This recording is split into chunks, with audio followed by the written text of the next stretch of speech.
Does garlic really ward off vampires? Find out in this episode of the Fabulous Health Show. Welcome, I'm your host, Terry Chrisman, and I'm a whole foods plant-based nutritionist. And this show gives you the tools to help you obtain optimal health so that you can live a long, happy life and age with grace and vitality. This show goes live every day at US Central Time. It's November 2021. So if you're listening to going daily, because who knows how long I'll be able to do this for. And you can see it live on my Facebook page and also live at Fabulous Health on YouTube. So welcome to everybody that is watching live today. Thank you so much. And directly afterwards, I load it to all your favorite podcast platforms, such as Apple and Google and Spotify and Spreaker and Deezer and Podcast Addict, you name it, they're there. To find out how to subscribe to your favorite podcast, just go to fabuloushealth.net, click on podcasts, and all the buttons are there. Just press the button to your favorite platform and you can subscribe right there.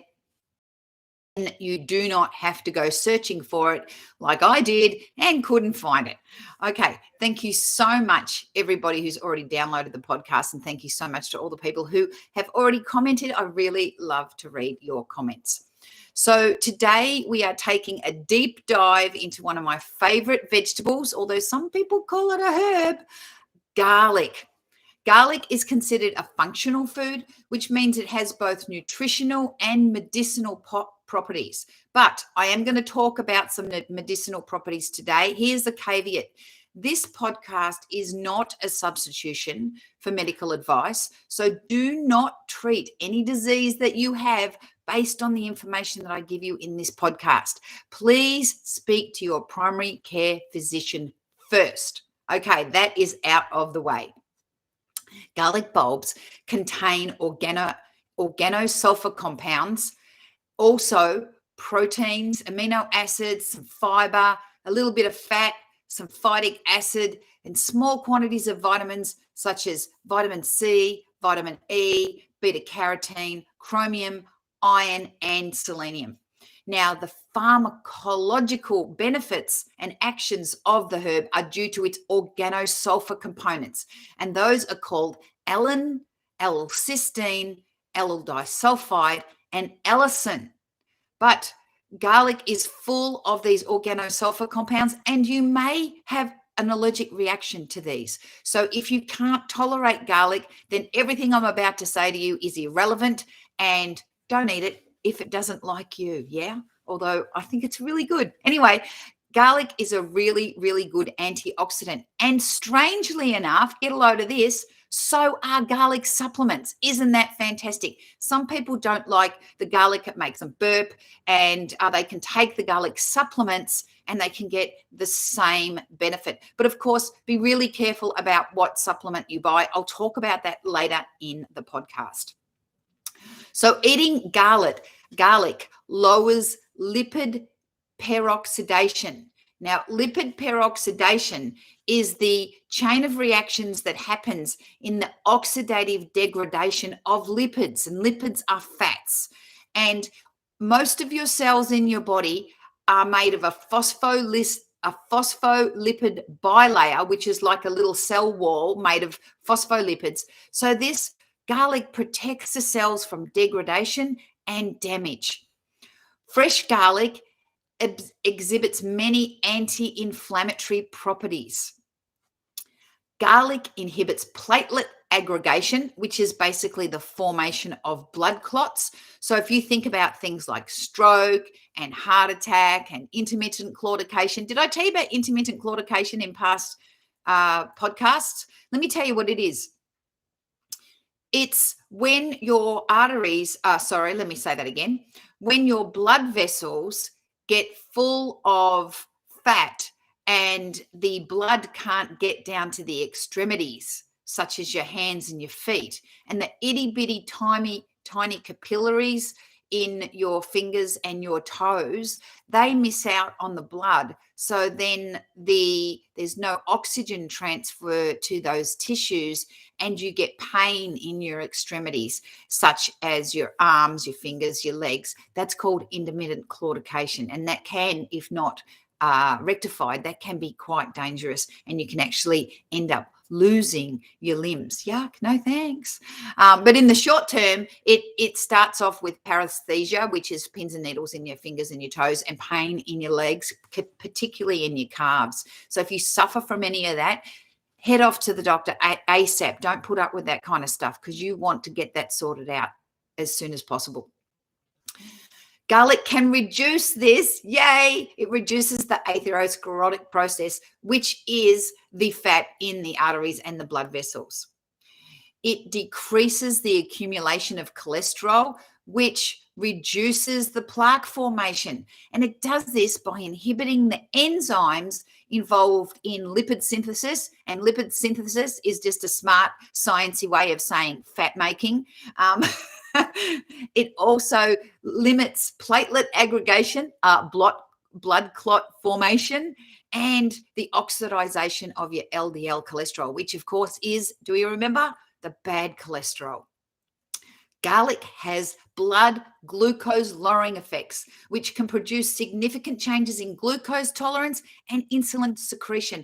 Thus, it improves your glucose control and lowers your risk of diabetes. Or if you already have diabetes, how about improving your diabetes? Let's stop that diabetes and reverse it.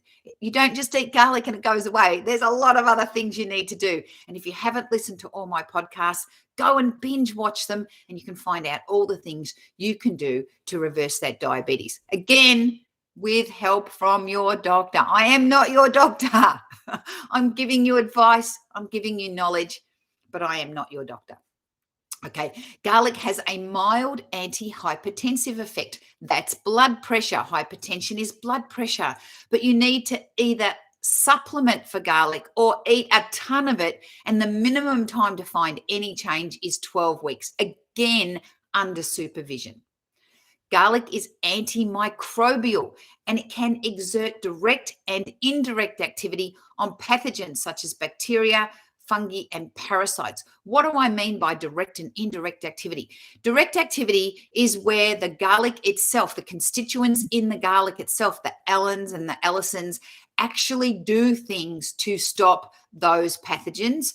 And indirect activity means that garlic is a catalyst. It starts a reaction that starts another reaction that works on those pathogens. So that's indirect activity. So the antibacterial activity works against a wide range of gram-negative and gram-positive bacteria, including multi-drug resistant enterotoxicogenic strains. That's a hard word. Enterotoxicogenic strains of E. coli, Staphylococcus, Mycobacterium tuberculosis, and Streptococcus. Again, don't just eat garlic if you've got these bacteria and think you're going to fix yourself. Talk to your doctor. And you know what? If you've got a bacterial infection like that, you really need to be seeking professional help. Okay, garlic is antifungal against Candida.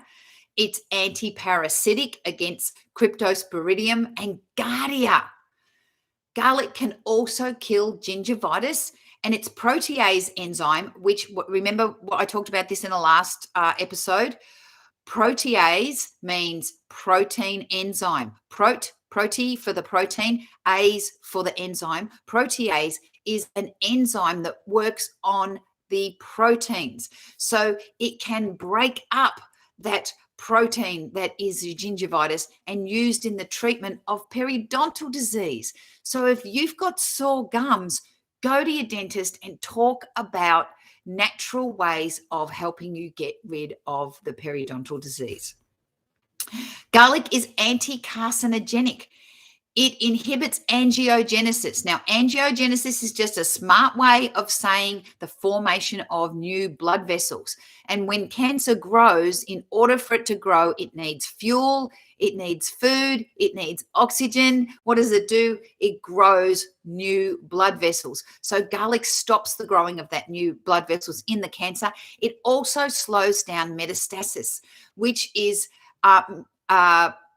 metastasis. Oh my God, I can never say that word. Basically, that's the moving of the cancer from its original location into other parts of the body. So you want to stop that so that you don't get multi-cancers all over your body. Again, if you have cancer, don't just eat a garlic bulb because I told you to. Go speak to your oncologist about ways that you can help your cancer stop spreading through various means.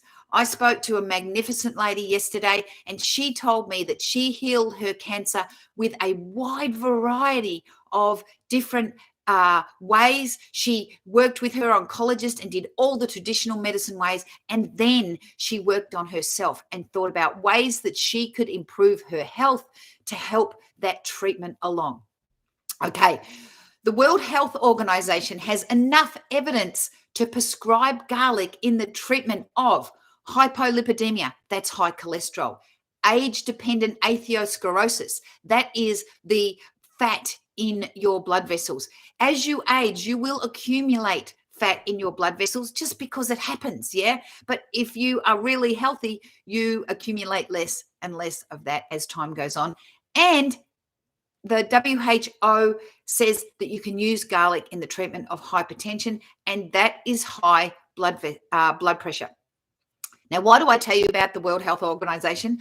I tell you because that is the major non-government body that helps and talks about and educates about population health. They don't talk about individual health, they talk about population health. And they don't make a position statement until there is overwhelming evidence for something to be worthwhile. So usually the World Health Organization is like 10 years behind the real science. So for them to put out a paper, you know it really, really works. They're very, very conservative in their recommendations. Let's talk about topical use. Garlic has been classed as a type 1 allergen. Remember, I talked about that in the start of the podcast, with various reactions, including contact, dermatitis, urticaria, asthma, and anaphylaxis. No, thank you. So anaphylaxis, for those of you who don't know, that is when you are so allergic to something that your trachea closes down and you cannot breathe, and people can die from anaphylaxis. So if you know that you are allergic to garlic, stay away from it. Keep your EpiPen on you, and don't ever eat garlic. But you can also get hives and eczema from garlic. So if that is you, stay away from it. There are some contraindications to taking garlic supplements and also eating a lot of garlic. Patients with bleeding abnormalities should avoid high doses of garlic because garlic stops blood clotting. And so you do not want to bleed to death. Obviously, if you have a known allergy to sulfurous vegetables, you don't want to eat it either. And if you're pregnant, don't take garlic supplements. Just eat garlic normally. There is not enough evidence in the literature to suggest that you should be taking garlic supplements in the first trimester of your pregnancy. But eating garlic is absolutely fine. So you can buy garlic supplements. You can use garlic cream. It's funny, you can actually use garlic cream to treat eczema, but if you're allergic to it, it actually also causes eczema. That's people are so different, aren't they? Okay. And also you can buy that for fungal infections, but make sure that the product has sufficient thiosulfate content, particularly the allicin releasing ability of the supplement. Or you might be throwing your money away just buying some random sawdust or random, moisturizing cream. Of course, always speak to your doctor or your dermatologist first. Do not try and treat your diseases with garlic unless under medical supervision. I have to say that multiple times to protect you and to protect me. I don't want any lawsuits, somebody telling me that I told them to take garlic to, cure their cancer or something. Don't do that. Speak to your doctor. Okay, garlic is a wonder veg. It's a wonder herb. You can use it as a food. You can use it medicinally. But does it ward off vampires? Well, yeah, hello. Do you see any vampires around me? It works for me. no vampires in my life, and I take garlic every single day. So that's a scientific research study of 1, and so I'm going to stick by that. So I hope this information was valuable to you today. I love to read your comments. Tell me if you like this, or if you didn't like it, I don't mind, whatevs. Go to fabuloushealth.net to binge watch all the episodes if you found this interesting. And of course, if you want to take your health to the next level, you can hire me one-on-one, or you can take my course, The Quick Road to Fabulous Weight Loss. It's 25% off for November 2021. So go in there and use the promo code podcast. So thank you so much for watching and listening. Tomorrow we are going to talk about the yummiest superfood of all, chocolate. Yes, it's actually cacao, but chocolate, yum. All right, I'll see you tomorrow, and you guys have a fabulous day. Bye-bye.